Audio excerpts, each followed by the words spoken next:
दोस्तों नमस्कार, मैं आपका दोस्त योगी बोल रहा हूँ और आप मेरा चैनल देख रहे हैं द योगी वाणी। आपसे एक आग्रह है, अगर आपको चैनल का कंटेंट पसंद आता है तो आप इसे सब्सक्राइब करें। वीडियो पसंद आता है तो इसे शेयर करें, लाइक करें और व्हाट्सएप ग्रुपों पे शेयर भी कर सकते हैं।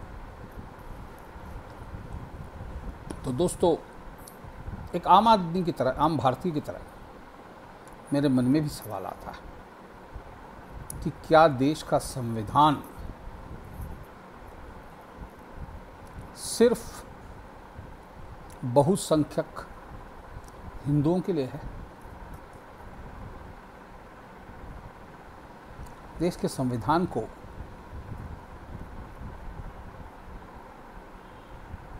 मुस्लिम समाज और कांग्रेस का प्रथम परिवार, राजसी परिवार, गांधी परिवार, गांधी नेहरू परिवार, इन पर ये लागू नहीं होता। आप इतिहास से उठाकर आज तक का पूरा रिकॉर्ड खंगाल लीजिए, नेहरू गांधी परिवार तो संविधान से इतर है ही। मतलब मान के चलिए, जब गुजरात उच्च न्यायालय प्रधानमंत्री मोदी जी की जाति को जाति सूचक अपमान करने के लिए राहुल गांधी को 2 साल की सज़ा देता है और उनकी संसद सदस्यता चली जाती है, तो सुप्रीम कोर्ट में ये केस जब जाता है तो सुप्रीम कोर्ट में कांग्रेस के वकील की जो सेटिंग होती है वो तो होती ही है, समझ लीजिए।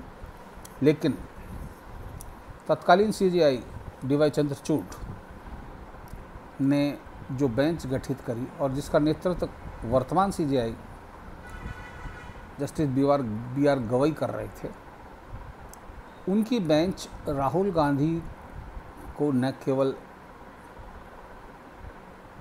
सज़ा से मुक्त करती है बल्कि दोष सिद्धि पर भी रोक लगा देती है।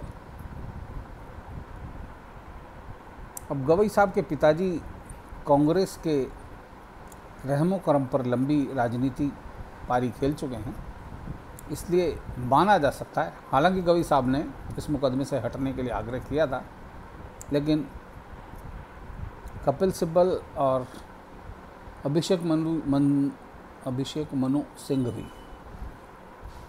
देश के कानून के बड़े, क्या बोलें, व्यापारी रहे। लक्ष्मीमल सिंह भी के पुत्र हैं, बड़ा कानूनविद माना जाता था कोई ज़माने में इनको।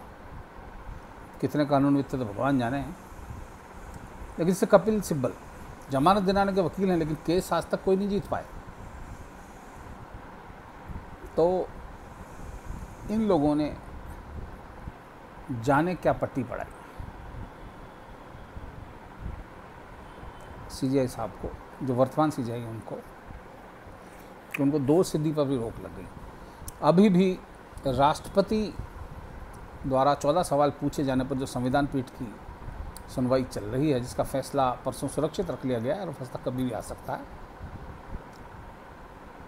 उसमें भी ये दोनों वकील कोर्ट को, कहते हैं ना, बांस पे चढ़ा रहे हैं लगातार। यानी वो सरकार और राष्ट्रपति से ऊपर साबित करने के लिए उनको इतना चढ़ा रहे हैं।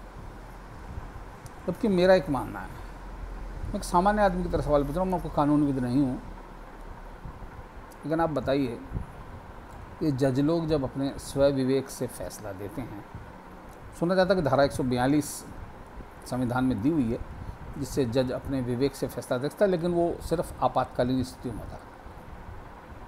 उस धारा का उपयोग करके मनमर्जी से कौन से फैसले लेते हैं? क्यों ना यहाँ ऐसा हो, जब संविधान बना हुआ है तो संविधान के हिसाब से ही निर्णय दिए जाएं।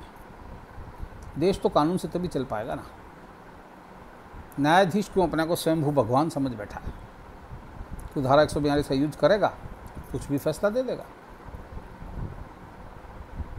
इस न्याय व्यवस्था के बारे में मेरा एक प्रश्न और है, क्यों बड़े बड़े नेताओं के जमानत सरी के फैसले तुरंत रजिस्टर हो जाते हैं और तुरंत सुनवाई में आ जाते हैं, जबकि आम आदमी का कोई भी मुकदमा रजिस्ट्री में ही नहीं जा पाता, सुनवाई की तो बात ही बहुत है। तो इस भरोसे अदालतों से जो करोड़ों की संख्या में मुकदमे हैं उनका कैसे निस्तारण होगा? कौन सोचेगा इसके बारे में? सरकार सोचेगी, वकील सोचेंगे या कोर्ट सोचेगी? किसी न किसी पक्ष को तो सोचना पड़ेगा। अगर मैं मुकदमा करके बैठाऊँ तो मैं तो चाहता हूँ मेरा कल ही हो जाए फैसला, लेकिन होता क्या है? सालों साल जो लंबे मुकदमे चलते हैं उनके चक्कर में कितना नुकसान होता है। चलिए, विषयांतर थोड़ा सा हो रहा है, लेकिन आप बताइए, संविधान सिर्फ बहुसंख्यक आबादी पर ही लागू है, अल्पसंख्यक कही जाने वाली दूसरी बहुसंख्यक आबादी पर नहीं होता, और देश के राजसी परिवार के सदस्यों के लिए तो बिल्कुल नहीं है। जिस तरह से सोनिया गांधी, राहुल गांधी और प्रियंका गांधी और अब उनके बच्चे रेहान विवान जो भी हैं, वो बिल्कुल अपने आप को इतर समझते हैं। राहुल गांधी का व्यवहार ही इस तरह लगता है कि संविधान है ही नहीं, संविधान और संसद हमारे लिए कुछ भी नहीं है। विदेश यात्रा चले जाते हैं मनमर्जी से, एसपीजी सुरक्षा हट जाती है तो बिलबिलाने लग जाते हैं। भाई आप हो क्या? एक पूर्व प्रधानमंत्री के बेटे, एक पूर्व प्रधानमंत्री के पोते और एक पूर्व प्रधानमंत्री के पड़नाती, शायद हिंदी व्यवस्था में इसे ही कहा जाता है। उसके बाद भी आपको वीआईपी चाहिए, क्योंकि लोग सोने की चम्मच लेके पैदा हुए हैं। और इसी तरह का एक नया वर्ग और तैयार हुआ है, जहाँ मुलायम सिंह के बेटे अखिलेश यादव, वो बीसी श्रेणी के आदमी हैं। लालू प्रसाद यादव के बेटे तेजस्वी यादव, वो बीसी श्रेणी के हैं। वो चूँकि इन्होंने बचपन से वो वीआईपी कल्चर देखा है और उसी कल्चर के चलते चाहते हैं। उधर देश का दूसरा बहुसंख्यक समाज, मुस्लिम समाज, इसके बड़े बड़े नेताओं के लिए जाने कहाँ से फंडिंग आती है, कौन बड़े बड़े वकील खड़े हो जाते हैं। कपिल सिब्बल का तो रिकॉर्ड रहा हुआ है कि अगर कोई मुस्लिम पेश हो रहे हैं तो वकील कपिल सिब्बल ही होंगे हिंदुओं के खिलाफ। चाहे बुर्के का मामला हो कर्नाटक वाला, चाहे अभी उदयपुर फाइल्स फिल्म का मामला हो, चाहे बंगाल फाइल्स का मामला हो, और अभी संविधान में राष्ट्रपति ने जो 14 सवाल पूछे हैं वो मामला हो। हर जगह देश के विरोध में खड़ा होता है यही वकील द्वय बोल रहा हूँ मैं। और भी नाम हो सकते हैं जिनके बारे में बहुत जानकारी नहीं है, बहुत पर्दे के पीछे नहीं, क्योंकि ये ज़्यादा उजागर हो चुके हैं। और सिब्बल साहब अगर कहीं देख रहे हो या कभी देखने का मौका मिले तो बताएं। हमने कभी कविता लिखी थी, किसने? कब? सिब्बल साहब ने, और वो किताब मैंने ख़रीदी थी।